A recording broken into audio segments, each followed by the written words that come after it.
CSK நம்ம டீமுக்கு மறுபடியும் ஒரு தோல்வி. ஆனா அந்த தோல்வி நம்மள ஒண்ணுமே செய்யாது. அது மட்டும் இல்லாம தோத்த ஒண்ணு இந்த டீமுக்கு எவன்டா சப்போர்ட் பண்ணுவான். இதுனா ஒரு டீம் என்ன விளையாடுதாங்க.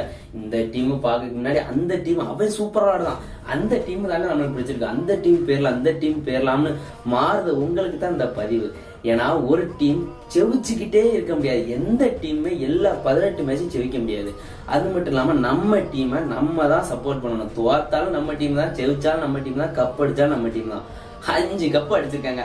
6வது கப்ப இந்தா வச்சுக்கங்கடா, சும்மா வச்சுக்கங்க, நொட்டிக்கங்கன்னு எவனா ஒருத்தன் சும்மா தருவானா? கஷ்டப்பட்டு விளையாடணும். இந்த 9 டீம்ல இருந்து நம்ம டீம் பெரிய டீம்டா அப்படின்னு விளாண்டு தான் காமிக்கணும். பேச்சுவார்த்தையில இருந்தா என்ன நடக்கும்னு யாருக்குமே தெரியாது. நம்ம இன்னைக்கு உண்டான நேரத்துல நம்மளுக்கு டைம் இல்ல. 4 மேட்ச் விளாண்டுருக்கோம், 3 தோல்வி, 5 மேட்ச் 6 மேட்ச் தோத்துட்டு போய் நம்ம கம்பேக் பண்ணி கப் அடிச்ச காலம்லாம் இருக்கு. அது இப்ப ஆரம்பிச்சிருக்கா.